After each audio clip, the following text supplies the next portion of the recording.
সবাই কেমন আছো? আশা করছি সবাই ভালো আছো। তোমাদের আশীর্বাদে আমি ভালোই আছি।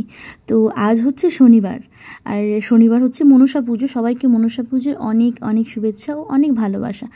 তো যেহেতু আমার বাপের বাড়িতে প্রত্যেক বছর মনসা পুজো হয়, তো আমি শুক্রবার দিনই চলে এসেছি বিকেলবেলা। এবার পুজো মানেই তার আগের দিন অনেক কাজ থাকে, বাজার করা, তারপরে ঠাকুর আনা, আবার অনেক নানান কাজ থাকে। তো ওই জন্য আমি শুক্রবার দিন বিকেলবেলায় চলে এসেছি, যেহেতু মায়ের শরীরটা তো খুব একটা ভালো থাকে না। তো ওই জন্য আমি এসেছি কি আমি মায়ের হাতে হাতে আমিও কিছুটা করে দিতে পারবো। তো ওই জন্য তো শুক্রবার দিনই সব কাজ প্রায় করে রাখা হয়েছে, মানে যতটা এগোনো যায় আর কি করা হয়েছে। তারপর এই যে শনিবার দিন সকালবেলা অনেক সকালেই উঠেছি, ভোরবেলা উঠেছি। ওদিকে মা কাজ করছে আর আমি সকাল সকাল ঘরটা, বাসি ঘর ঝাড় দিয়ে মুছে আমি একবার স্নান করে বসে পড়েছি পুজোর কাজে। এবার এদিকে আমি সব মানে গুছিয়ে নিচ্ছি যা যা লাগবে। যদিও ফলটা আমি কাটিনি, যেহেতু ঠাকুরমশাই আসতে আমার অনেকটা দেরি হবে, আর আমি অনেক সকালে উঠে এগুলো সব মানে গুছিয়ে রেখেছি। তো ওই জন্য ভেবেছি ঠাকুরমশাই আসার খানিকক্ষণ আগে আমি ফলটা কেটে রাখবো।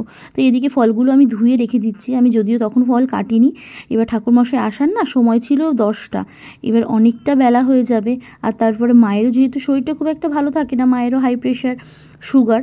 তো ওই জন্য ফলটা আমি ওই জন্য ভাবলাম কি যে কাজগুলো আমি তাড়াতাড়ি করে এগিয়ে রাখি। তারা ঠাকুরমশাই আসলে পরে কী হবে, যে ঠাকুরমশাই আসলে আর আমরা কী হয় জানো তো, পুজো হয়, যখন পুজো হয় মানে পাশের বাড়িতে যখন পুজো হয়, এবার তখন আমরা ভাবি যে যদি আমাদের ঠাকুরমশাই আসার আগে অন্য ঠাকুরমশাই যদি চলে আসে, তাহলে আমরা তার দাঁড়িয়ে থাকি, সে বেরোলেই তাকে পাকড়াও করা হবে আর কি।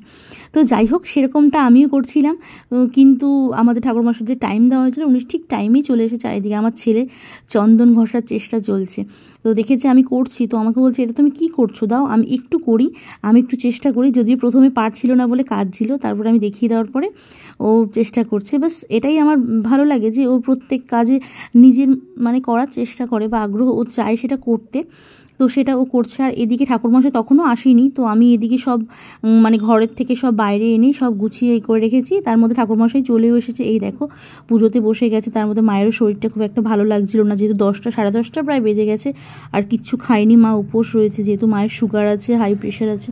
তো ওই জন্য আর কি তাড়াতাড়ি ঠাকুরমশাইকে ফোন করে বলা হলো যে তাড়াতাড়ি আসার জন্য, মায়ের শরীরটা ভালো লাগছিল না। তো যাই হোক, তোমাদের ব্লগটা কেমন লাগলো অবশ্যই জানিও, ভালো লাগলে লাইক করে দিও।